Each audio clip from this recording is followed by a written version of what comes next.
Las luces se apagaban. El set quedaba en silencio. Pero los técnicos sabían que algo permanecía despierto. Durante la época de oro del cine mexicano, cuando las películas se filmaban sin descanso y los estudios nunca dormían, comenzaron a circular historias que nadie quería contar en voz alta. Vigilantes que escuchaban pasos en foros vacíos, actores que sentían miradas invisibles durante ensayos nocturnos, electricistas que veían luces encenderse solas en escenarios abandonados.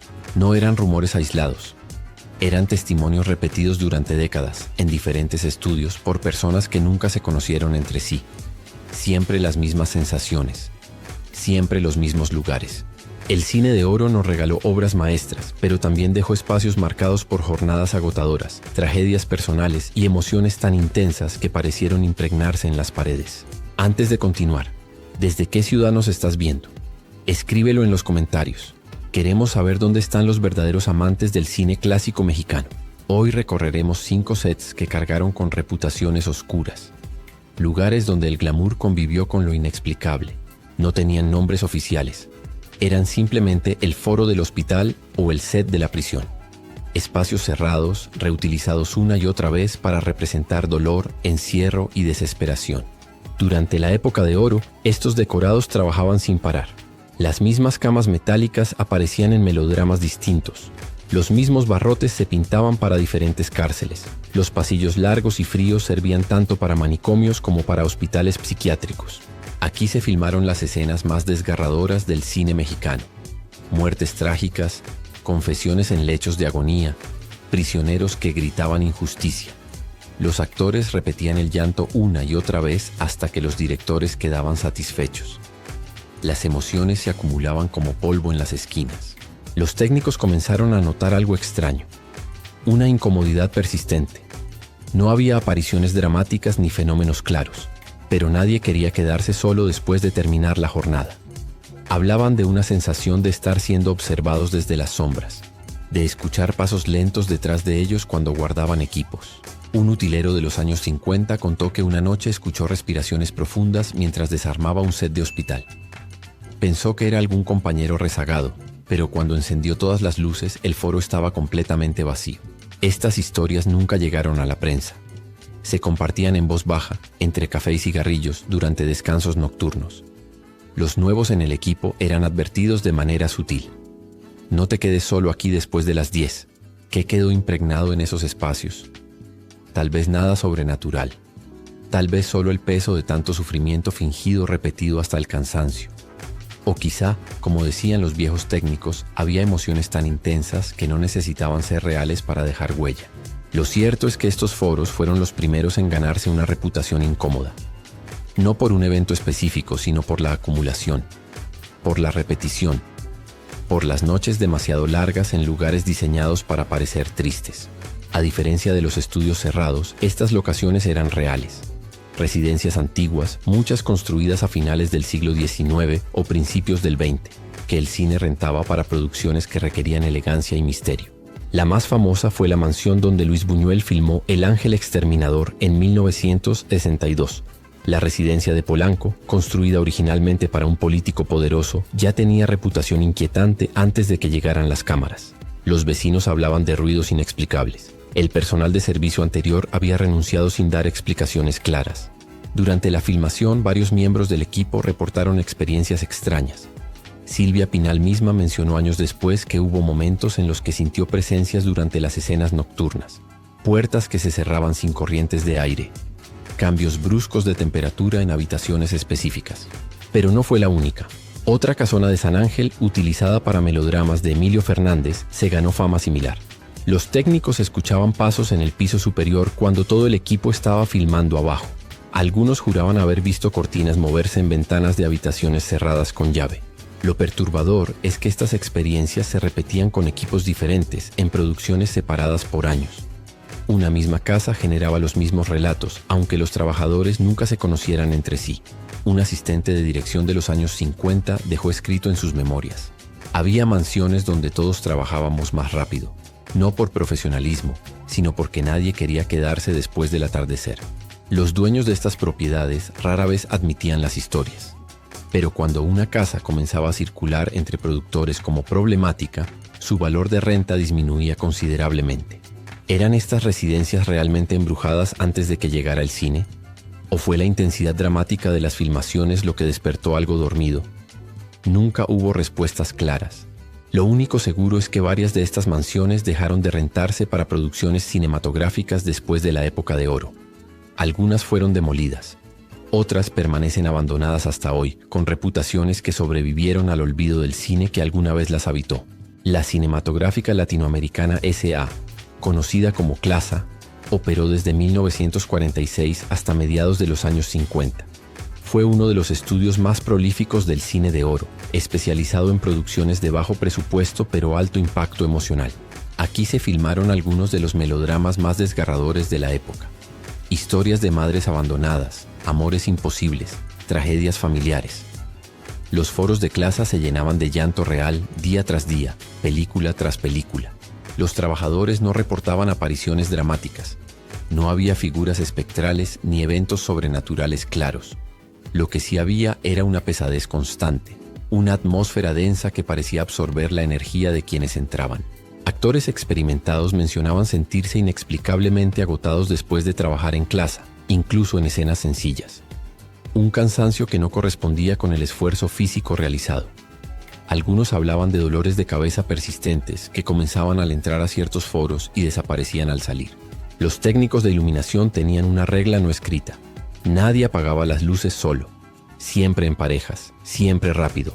No por miedo a ver algo, sino por una incomodidad que no podían explicar con palabras. Un electricista veterano, entrevistado años después del cierre de CLASA, lo describió así. No era que vieras fantasmas, era que el lugar te sacaba la energía, como si las paredes hubieran absorbido tanto llanto fingido que ya no sabían distinguir entre actuación y realidad. Los foros donde se filmaban las escenas más trágicas eran los más afectados, especialmente aquellos usados para finales tristes, muertes dramáticas, despedidas definitivas. Con el tiempo, estos espacios se volvieron pesados incluso para equipos nuevos que desconocían las historias previas. Cuando CLASA cerró definitivamente en 1957, pocos lamentaron la pérdida de aquellos foros específicos. El estudio fue recordado por su producción intensa, pero también por ser un lugar donde trabajar resultaba inexplicablemente agotador. Hoy poco queda de las instalaciones originales, pero quienes trabajaron ahí coinciden. CLASA no estaba embrujado en el sentido tradicional, estaba cansado. Inaugurados en 1946 en la colonia Lindavista, al norte de la Ciudad de México, los estudios Tepeyac fueron pensados como el Hollywood mexicano. 11 foros de última generación, tecnología importada, ambición sin límites. Durante 11 años Tepeyac produjo más de 150 películas. Aquí filmaron Pedro Infante, Jorge Negrete, Libertad Lamarque. Era un lugar de celebración y creatividad, pero también de jornadas agotadoras y presiones brutales. Los fenómenos comenzaron a reportarse desde los primeros años de operación. No eran visuales, eran auditivos. Risas suaves durante ensayos nocturnos, murmullos incomprensibles en foros vacíos, golpes rítmicos sin origen aparente.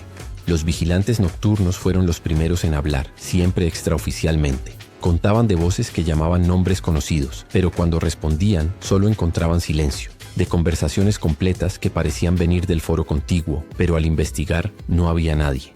Un guardia veterano de Tepeyac relató en los años 70. Escuchabas claro que alguien hablaba. Podías distinguir tonos, aunque no las palabras. Pero cuando entrabas, el foro estaba helado y completamente vacío. Lo más perturbador eran los espejos. Los camerinos y algunos sets tenían grandes espejos de cuerpo completo. Múltiples personas reportaron ver movimientos reflejados que no correspondían con lo que ocurría en la habitación. Sombras que se movían un segundo antes o después de lo debido. Figuras borrosas que desaparecían al girar la cabeza. Estos fenómenos no impedían el trabajo diario, pero creaban un ambiente de tensión constante. Los técnicos desarrollaron rituales personales. No mirar espejos directamente después del atardecer, no quedarse solos en camerinos, siempre trabajar en grupos cuando caía la noche. Cuando Tepeyac cerró en 1957 por problemas financieros, el abandono agravó la reputación del lugar. Las instalaciones semivacías se volvieron objetivo de exploradores urbanos durante décadas. Muchos reportaron experiencias similares. Susurros, sensación de compañía, ruidos sin explicación. Un dato inquietante. Los sonidistas que trabajaron en Tepeyac mencionaban que al revisar grabaciones de audio de ciertos foros, Ocasionalmente aparecían voces de fondo que nadie había escuchado durante la filmación. Susurros muy bajos, casi imperceptibles, pero presentes en la cinta. ¿Qué quedó atrapado en Tepeyac? ¿Eran las emociones acumuladas de tantas producciones intensas? ¿O había algo en el terreno mismo, algo anterior al cine? Hoy parte del predio alberga construcciones modernas, pero quienes conocieron Tepeyac en su época de oro coinciden. El silencio de aquel lugar nunca fue completamente silencio. Inaugurados en 1945 y operativos hasta el día de hoy, los estudios Churubusco son la columna vertebral del cine mexicano. Aquí se filmaron miles de películas, desde clásicos de la época de oro hasta producciones contemporáneas. Pero Churubusco carga con otra distinción. Es el estudio mexicano con más reportes de fenómenos inexplicables en su historia. Y lo inquietante no es la cantidad de historias, sino su consistencia a través de décadas. Las apariciones más reportadas son femeninas. Figuras vestidas con ropa de época, años 40 y 50, vistas brevemente en pasillos, camerinos y foros. Aparecen por segundos, siempre en la periferia de la visión, y desaparecen al enfocar directamente. Los vigilantes nocturnos de Churubusco, generación tras generación, han coincidido en los mismos relatos. Pasos en pasillos vacíos, siempre a la misma hora, entre las 2 y las 4 de la madrugada. Luces que se encienden sin intervención humana en foros específicos. Puertas que se abren solas, lentamente, como si alguien las empujara con cuidado. Un vigilante de los años 80 dio una entrevista a una revista especializada. Una noche vi claramente a una mujer con vestido oscuro cruzar el pasillo hacia el foro 3. Pensé que era alguna actriz retrasada. Fui a buscarla. El foro estaba cerrado con llave desde adentro. Nunca salió. Los camerinos 7 y 12 tienen reputación particular. Actrices contemporáneas han mencionado sentir presencias mientras se preparan. Algunas reportan escuchar susurros de mujer.